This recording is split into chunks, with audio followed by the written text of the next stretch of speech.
ये एक रीज़न है कि सबसे अच्छा पोस्ट फिलहाल, मतलब ऐसा नहीं है कि सारे ही पोस्ट अच्छे हैं, बहुत अच्छे पोस्ट है, सब रजिस्ट्रार वगैरह बहुत अच्छे पोस्ट है, बट मुझे एक पर्सनली बचपन से एक वर्दी से था, एक चार्म था एक। नहीं, बिल्कुल भी नहीं, बिल्कुल भी नहीं, बिल्कुल भी नहीं, एकदम अनएक्सपेक्टेड है ये सब मेरे लिए। अच्छा। मुझे एक्चुअली किसी ने फ़ोन करके बोला कि आपको तीसरा रैंक आया है, तो मुझे लगा कि मेरे दोस्त लोग प्रैंक कर रहे हैं, तो मैंने बोला प्लीज़ अभी फ़ोन रखो, अभी मजाक मत करो यार, अभी सीरियस। फिर PDF आया तो मैंने अपने दोस्त को दिया, मैंने उसको कहा कि प्लीज़ चेक करो, तो वो नीचे से चेक करना स्टार्ट की कि कहीं नीचे में कुछ तो होगा। फिर वो बोली अरे आपका ऊपर में ही है। फिर हम बोले रोल नंबर चेक करो, कोई और प्रेरणा सिंह होगी। फिर रोल नंबर चेक किया तो नहीं, मेरा ही था। सीरियस अटेम्प्ट बोले तो पहला ही था, और ऐसे UPSC वगैरह मिला दे तो तीसरा अटेम्प्ट था ये। BPSC जो 68 है वहाँ से पैटर्न बिल्कुल UPSC की तरफ चला गया है, मतलब क्वेश्चन अब बिल्कुल भी ऑब्जेक्टिव, मतलब वन लाइनर जैसा नहीं है, बहुत फैक्चुअल है। बेसिकली मुझे कंटेंट की कमी नहीं थी, मुझे राइटिंग स्पीड पर काम करना था, क्योंकि मुझे पता था कि क्वेश्चंस जितने ज़्यादा है उसमें बस राइटिंग स्पीड की ज़रूरत है। तो मैंने बस अपने राइटिंग स्पीड को मॉक्स के थ्रू बहुत ज़्यादा इम्प्रूव किया। मेरा बस यही गोल था कि कुछ भी करके पेपर कंप्लीट होना चाहिए, सवाल नहीं छूटना चाहिए। तो GS2 में और अब सब्जेक्टिव है ऐसे, तो इट डिपेंड्स कि आप कितना अच्छा लिखते हैं, तो जितना अच्छा लिखिएगा उतना अच्छा रैंक आएगा। ऐसे से ही मुझे लगता है कि रैंक ज़्यादा अच्छा बन सकता है। अच्छा, इंटरव्यू के बोर्ड में मैं जब अंदर गई थी तो मुझे मतलब जैसा लग रहा था कि बहुत टेंस्ड होगा वगैरह, नहीं, अंदर जाकर बिल्कुल रिलैक्स हो जाते हैं, बोर्ड मेंबर्स बिल्कुल रिलैक्स कर देते हैं। नमस्कार, आप देख रहे हैं द बिहार टॉप। मैं हूं आदेशपुरी। BPSC 68वीं का फाइनल रिजल्ट कल शाम घोषित किया गया, और आपको बता दें कि मेरे साथ हैं प्रेरणा सिंह, रैंक 3 है इनका, और बता दें आपको कि DSP में पहला रैंक है इनका, यानी कि पहला रैंक इस बार DSP के लिए महिला अभ्यर्थी हैं, प्रेरणा है। इनसे बात करेंगे। प्रेरणा जी, तीसरा ये रैंक आपने सोचा था क्या? नहीं, बिल्कुल भी नहीं, बिल्कुल भी नहीं, बिल्कुल भी नहीं, एकदम अनएक्सपेक्टेड है ये सब मेरे लिए। अच्छा जी। कैसा लगा कल जब सुनी कि आपका तीसरा रैंक और DSP जैसा पद मिला BPSC में? मुझे एक्चुअली किसी ने फ़ोन करके बोला कि आपको तीसरा रैंक आया है, तो मुझे लगा कि मेरे दोस्त लोग प्रैंक कर रहे हैं, तो मैंने बोला प्लीज़ अभी फ़ोन रखो, अभी मजाक मत करो यार, अभी सीरियस है। तो फिर PDF आया तो मैंने अपने दोस्त को दिया, मैंने उसको कहा कि प्लीज़ चेक करो, तो वो नीचे से चेक करना स्टार्ट की कि कहीं नीचे में कुछ तो होगा। फिर वो बोली अरे आपका ऊपर में ही है। फिर हम बोले रोल नंबर चेक करो, कोई और प्रेरणा सिंह होगी। फिर रोल नंबर चेक किया तो नहीं, मेरा ही था। कौन सा अटेम्प्ट था आपका ये? BPSC में मेरा पहला ही था, सीरियस अटेम्प्ट बोले तो पहला ही था, और ऐसे UPSC वगैरह मिला दे तो तीसरा अटेम्प्ट था ये। अच्छा, UPSC भी आप पहले दी हुई हैं? हाँ, 2 बार दिए, दोनों बार फेल हो गए थे।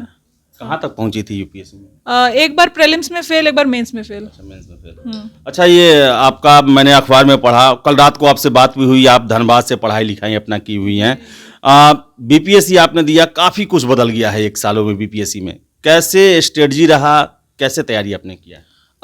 BPSC जो 68 है वहाँ से पैटर्न बिल्कुल UPSC की तरफ चला गया है, मतलब क्वेश्चन अब बिल्कुल भी ऑब्जेक्टिव, मतलब वन लाइनर जैसा नहीं है, बहुत फैक्चुअल है, और मेंस और प्रीलिम्स का और ये एक साथ का तैयारी है। तो क्योंकि मेरा UPSC का बैकग्राउंड था, इसलिए मुझे ज़्यादा कुछ फ़र्क नहीं पड़ा, क्योंकि मेरा था माइंडसेट वैसा ही पहले से, तो इसलिए ज़्यादा फर्क नहीं पड़ा मेरे लिए, थोड़ा सा ये चीज़ आसान हो गया था। अच्छा, ये मेंस सेकंड पेपर जो है काफ़ी वो चैलेंजिंग होता है BPSC को लेकर। पढ़ाई आपने कहाँ से किया? कहीं से कोचिंग किया या फिर कहीं अपने सेल्फ स्टडी किया? सिर्फ मैंने सेल्फ स्टडी ही किया है, लेकिन वो जो GS पेपर 2 वगैरह जो है, तो इसके लिए बेसिकली मुझे कंटेंट की कमी नहीं थी, मुझे राइटिंग स्पीड पर काम करना था, क्योंकि मुझे पता था कि क्वेश्चंस जितने ज़्यादा है उसमें बस राइटिंग स्पीड की ज़रूरत है। तो मैंने बस अपने राइटिंग स्पीड को मॉक्स के थ्रू बहुत ज़्यादा इम्प्रूव किया। मेरा बस यही गोल था कि कुछ भी करके पेपर कंप्लीट होना चाहिए, सवाल नहीं छूटना चाहिए। तो GS2 में मुझे याद है एक ही सवाल छूटा था, शॉर्ट आंसर। मैंने दोनों ही पेपर पूरी तरीके से कंप्लीट किया था। अच्छा, ये बताइए, बहुत इस बार भी मैंने 69वीं का मेंस देखो जो आए कैंडिडेट, वो कह रहे थे कि क्वेश्चन बड़ा ही लेंदी है, छूट जा रहा है। छूटने से भी कुछ टेंशन होता है क्या? मतलब कि आप जो लिखें सॉलिड लिखें। मैंने 69th का भी मेंस दिया है, लेकिन मेरा 69th के मेंस में भी एक भी सवाल नहीं छूटा है। अच्छा। क्योंकि मैंने अपने राइटिंग स्पीड पर काम किया, क्योंकि कंटेंट सबके पास होता है, हर किसी के पास कंटेंट होता है, हर कोई एक ही सोर्स से पढ़ रहा है, स्टैंडर्ड बुक्स ही पढ़ रहा है। BPSC चैलेंजिंग इसलिए बनता है कि 3 घंटे में आपको 64 पेज लिखने हैं। जो कि 48 पेज आपको यूपीएससी में लिखना होता है। तो अगर आप 64 पेज कंप्लीट कर ले रहे हैं तो आप ऊपर आ सकते हैं, रैंक आप उतना ऊपर खींच सकते हैं। तो 69th में भी मैंने पूरा ही क्वेश्चन कंप्लीट, मैंने एक भी सवाल नहीं छोड़ा है। अच्छा, आप लोग के साल ही पहली बार बीपीएससी एसए का पेपर लेके आया, कितना आप इसे अच्छा कदम मान रही हैं और कैसा आपका एसए गया था? बिल्कुल, ये बहुत अच्छा कदम है, क्योंकि जैसे ऑप्शनल था रिटन, तो इससे पैरिटी नहीं आता था, अलग अलग ऑप्शनल को अलग अलग मार्क्स मिलते थे, तो इससे थोड़ा रैंक में फ़र्क आता था। अब ऑप्शनल क्योंकि वो हो गया है, मार्क एमसीक्यू स्टाइल हो गया है, तो हर कोई एक लेवल पर आ चुका है क्योंकि क्वालिफाइंग है। और अब सब्जेक्टिव है ऐसे, तो इट डिपेंड्स कि आप कितना अच्छा लिखते हैं। तो जितना अच्छा लिखिएगा उतना अच्छा रैंक आएगा। ऐसे से ही मुझे लगता है कि रैंक ज़्यादा अच्छा बन सकता है। अच्छा, इंटरव्यू आपका कैसा रहा था? इंटरव्यू में कुछ ऐसा प्रश्न जो कि आपको टेंशन में डाल दिया हो, आश्चर्य कर दिया हो? इंटरव्यू के बोर्ड में मैं जब अंदर गई थी तो मुझे मतलब जैसा लग रहा था कि बहुत टेंस्ड होगा वगैरह, मैं नहीं, अंदर जाकर बिल्कुल रिलैक्स हो जाते हैं। बोर्ड मेंबर्स बिल्कुल रिलैक्स कर देते हैं। और फिर वो लोग स्टार्ट किए थे मेरे ग्रेजुएशन के ईयर से। फिर उन्होंने पूछा कि पोस्ट प्रेफरेंस क्या है, तो मैंने बोला पुलिस सर्विस, फिर एजुकेशन सर्विस और फिर रेवेन्यू सर्विस। तो मैंने जैसे ही पुलिस सर्विस बोला, मेरा पूरा इंटरव्यू जो है वो पुलिस की ओर चला गया। फिर महिला और पुलिस, यही था मेरा पूरा इंटरव्यू। पुलिस सर्विस आपने क्यों लिया? कारण क्या रहा, वजह? जाना का शौक है उसमें या फिर सबसे अच्छा पोस्ट वही है इसी कारण? ये एक रीज़न है कि सबसे अच्छा पोस्ट फिलहाल, मतलब ऐसा नहीं है कि सारे ही पोस्ट अच्छे हैं, बहुत अच्छे पोस्ट है, सब रजिस्ट्रार वगैरह बहुत अच्छे पोस्ट है। बट मुझे एक पर्सनली बचपन से एक वर्दी से था, एक चार्म था, एक यूनिफॉर्म का एक था चार्म। तो मेरे अंदर था कि मतलब हाँ, मतलब या तो कलेक्टर या एसपी बनना है, ऐसे करके एक बचपन, जैसे एक बच्चा होता है ना, सोचता है थोड़ा सा, तो वैसा था एक अंदर से। तो क्योंकि प्रेफरेंस दिया गया था इसलिए मैंने भर दिया था।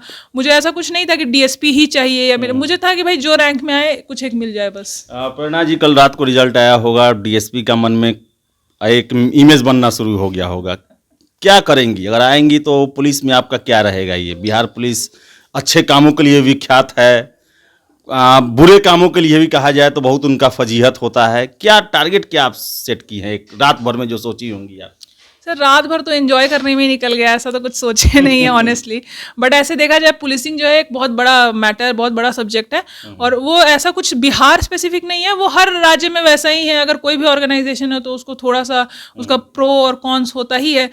तो जो भी मेरा कार्य क्षेत्र में जितने भी मेरे वो होंगे, काम होंगे, या मेरा जो अधिकार क्षेत्र होगा, तो मैं बस इतना कोशिश करूँगी कि भाई मेरा जो काम है वो मैं अच्छी अपनी ईमानदारी से करूँ बस। ऑप्शनल क्या था, मीडियम क्या था आपका? मेरा मीडियम इंग्लिश है और ऑप्शनल मेरा सोशियोलॉजी है। सोशियोलॉजी है जी। अच्छा, ये पढ़ाई का जो है ट्रेडिशनल विधि एक जो चलता है कि अध्ययन आप करते हैं किताबों का, मैगजीन का, पेपर का, और एक नया आजकल आया है ऑनलाइन, क्या दोनों में सामंजस्य बैठाने की ज़रूरत है या फिर किसी आप अच्छा मानती हैं? सर, मेरा देखा जाए तो मैं मतलब पीडीएफ फॉर्म से भी कुछ चीज़ें, जैसे विजन आईएएस के मैगजीन वगैरह, तो वो मैं पीडीएफ फॉर्म से ही पढ़ती हूँ। और बहुत सारी ऐसी किताबें, स्टैंडर्ड बुक जैसे एम लक्ष्मीकांत, स्पेक्ट्रम वगैरह, तो उसको मैं हार्ड कॉपी से ही पढ़ती हूँ क्योंकि बुक से सुविधा होता है। तो ये बेसिकली बहुत सब्जेक्टिव है, जैसे स्टूडेंट को मतलब प्रेफर करे। अगर कुछ लोगों को अंडरलाइन करके पढ़ने की आदत है तो आप पीडीएफ से नहीं पढ़ सकते, आप उसका हार्ड कॉपी निकाल लीजिए, वैसे पढ़िए। पढ़ाई नहीं रुकना चाहिए कि भाई सॉफ्ट कॉपी, हार्ड कॉपी, इस बहाने में पढ़ाई नहीं रुकना चाहिए। आपको जो सुविधा है वैसे करके आप उसको लेकर पढ़िए। प्रेरणा जी, आपके बहुत सारे साथी जिनका चयन अंतिम रूप से नहीं हो पाया है, उनको आप क्या कहेंगी? कोई बात नहीं हुआ। ये तो सिविल सर्विस है ही इतना अनप्रेडिक्टेबल एग्जाम, क्या मतलब ऐसा कहीं, मैं खुद कल रात तक मुझे था कि भाई कुछ भी मिल जाए, आखिरी रैंक भी मिल जाए, मुझे कुछ भी चलेगा। तो मैं खुद भी श्योर नहीं थी कि मुझे कुछ मिलेगा भी कि नहीं। ये तो है ही अनप्रेडिक्टेबल पूरा रेस, तो इसमें कुछ कह ही नहीं सकते। तो ऐसा नहीं है एक आध बार फेल हो गए तो अब छोड़ देंगे। मेरे साथ भी हुआ है, बहुत बार फेल हुई हो, लेकिन फिर अगर मान लीजिए 2 बार फेल भी हुए तो तीसरे बार फिर आपको खुद को गैदर अप करके फिर उठना होगा, फिर से आपको उतने ही जोश से लगना पड़ेगा। आप ऐसे छोड़ नहीं सकते बीच रास्ते में। फैमिली बैकग्राउंड कोई सिविल सर्वेंट रहा है आपके? मैंने पेपर में पढ़ा कि माता पिता दोनों जो हैं हाई कोर्ट में वकील हैं, फिर ये आपको भी जाना चाहिए जुडिशरी में, सिविल सेवा में आने का कहाँ से ये आ गया आपको? मेरे पूरे खानदान, मतलब पूरे फैमिली, दूर दूर तक किसी के पास गवर्नमेंट जॉब भी नहीं है, सब प्राइवेट सेक्टर वाले अच्छा। हैं। और मेरे पेरेंट्स भी प्राइवेट लॉयर्स हैं। तो ऐसा कुछ नहीं है, मेरा खुद का ये पर्सनल था कि मेरे भाई बहन भी प्राइवेट वो जॉब करते हैं। तो मैं अपने पूरे घर में इकलौती हूँ जो गवर्नमेंट सर्विसेज के लिए भाग रही थी, और बस था, बचपन का ही था एक लगाव। तो ये प्रेरणा जी थी और इनकी बातें आप सुनकर लगता होगा भी कि काफ़ी जो है क्लियर कट है, और आशा हम करेंगे कि ऐसा ही इनका एटीट्यूड बिहार पुलिस सर्विस में भी होगा। और इनको बहुत बहुत शुभकामना। हम आशा करेंगे कि आपका सिविल सर्विसेज यूपीएससी में भी आपका हो। प्रेरणा जी जुड़ी हुई थी, और जो भी आपके कमेंट हैं आप कर सकते हैं। फिलहाल इस वीडियो में इतना ही। बहुत बहुत धन्यवाद।